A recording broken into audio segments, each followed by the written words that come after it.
Paz do Senhor Jesus a todos.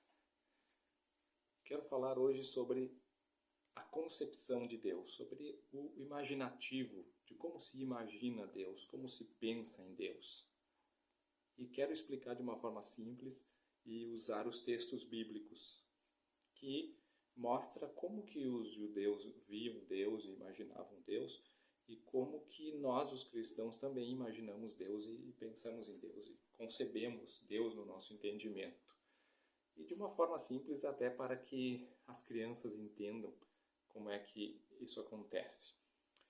Primeiro, eu tenho que esclarecer que entender Deus, que conhecer Deus, de conseguir imaginar quem é Deus, é uma coisa muito simples na linguagem bíblica, literal, mas é uma verdade muito combatida. Por exemplo, existiram várias heresias durante a história da igreja, que nem o gnosticismo e o agnosticismo, que eles diziam assim que se a gente imaginar Deus, então Deus é pequeno, então Deus não é Deus. Se ele caber dentro do nosso raciocínio, logo ele é limitado, ele é pequeno, ele não é nada, ele não chega nem a ser Deus. E o que não é verdade, isso é uma grande mentira das heresias que sempre foram contra a Bíblia. Depois teve também o evolucionismo, o deísmo, que são ideias que sempre tentam ridicularizar Deus e diminuir Deus e colocar a ideia que talvez Deus não exista. Então, partimos desse princípio. Se você ouviu que não dá para imaginar Deus e que isso você ouviu de uma fonte errada. Pela Bíblia é possível imaginar Deus e conceber Deus. E até o Anselmo da Cantuária disse que imaginar Deus é uma das provas de que Deus existe. A gente conceber e conseguir entender que Ele é maior de tudo, mas não vamos entrar nessa questão. Agora, o texto básico para nós concebermos Deus está em Gênesis 1:26. Quando Deus criou o homem, ele disse assim: vamos fazer o homem à nossa imagem conforme a nossa semelhança. Literalmente, Deus estava dizendo que o homem tem a sua imagem e tem a sua semelhança. É parecido com ele. É parecido com ele. Ponto final. Depois, existem outros textos também que mostram o aspecto de Deus, ainda que Deus disse que ninguém veria o seu rosto.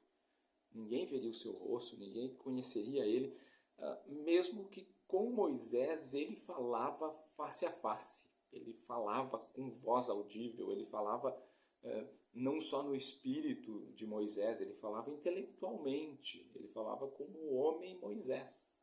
As pessoas ouviam a voz, né?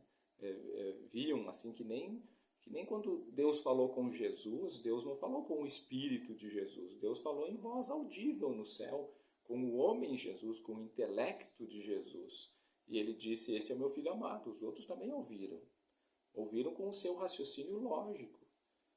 Agora, falando então sobre a concepção de Deus, o próximo exemplo que nós vemos de pessoas que viram Deus por exemplo, quando Deus apareceu para Moisés, Deus disse, isso é Êxodo 33, no verso 23, Deus colocou a mão sobre Moisés, e Moisés estava sobre as montanhas, né? Ali diz que é uma penha, um lugar alto, e Deus apareceu pelas costas, e Moisés viu Deus pelas costas. Como que será que eram essas costas?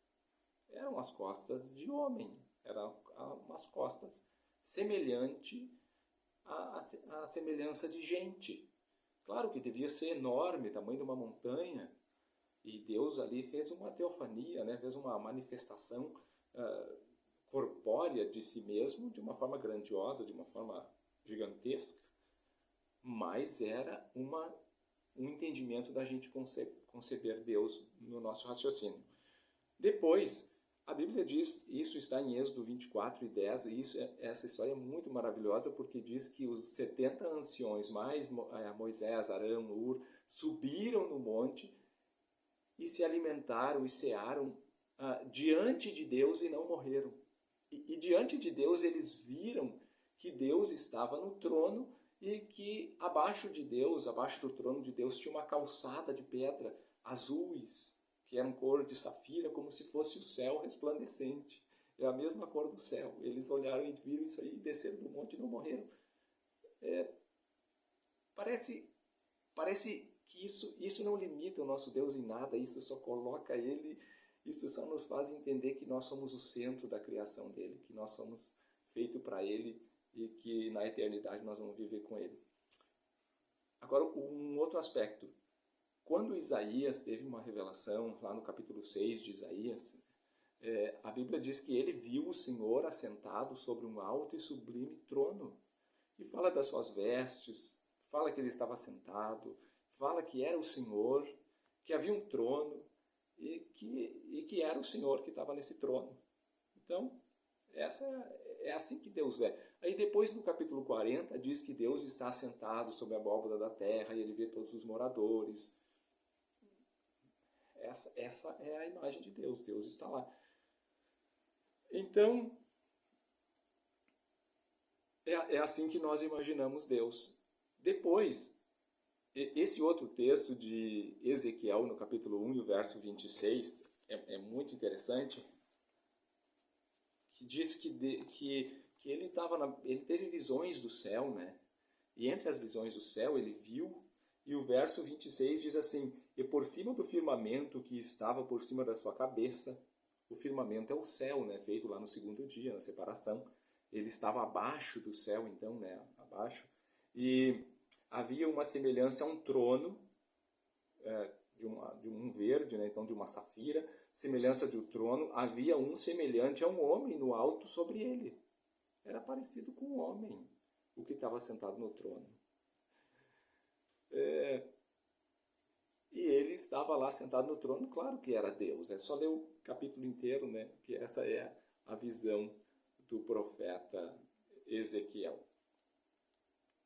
Depois, uma das últimas vezes em que a gente vê Deus é no Apocalipse. João, ele é arrebatado, ele vai no céu e ele vê lá o trono e vê Deus assentado no trono. E no capítulo 7 a Bíblia diz que Deus tem um livro na mão. E daí no versículo 7 diz que o Jesus, o Cordeiro, pega esse livro da mão de Jesus, de Deus. Então esse ser tem mão, esse ser tem pé, esse ser fica em pé, esse ser senta, esse ser domina. E agora tem uma coisa bem interessante. Quando o Estevão ele foi martirizado, a Bíblia diz que o Espírito Santo de Deus abriu os olhos dele, ele teve uma visão do céu e ele viu Jesus do lado de Deus. Imaginemos Jesus do lado de Deus. Onde Deus estava? Deus estava no trono e Jesus do lado dele. E eles apedrejaram Estevão. Essas visões de Deus, essa concepção de Deus, ela aconteceu para muitas pessoas na história da igreja que também tiveram essas visões, esse tipo de revelação de que no céu nós somos a semelhança do que nós somos hoje, de que os anjos têm a nossa semelhança e de que Deus também tem a nossa semelhança. Então, quando nós ensinamos uma criança a orar e nós dizemos assim: olha, criança, feche os olhos e imagina que você está diante de um trono bem lá em cima no céu. E esse trono é muito grande, esse trono é muito bonito. E tem alguém assentado lá, e esse ser que está sentado lá, ele vê todas as pessoas da terra, e é para ele que você vai orar. E mesmo que você estiver no teu quarto fechado, escondido, de joelhinho dobrado, acredite que aquele que está lá em cima naquele trono tão grande, tão brilhante, tão bonito, vai ficar ouvindo a tua oração. E aí, realmente, torna o imaginário uma realidade daquilo que a gente crê, que é assim que Deus é, que é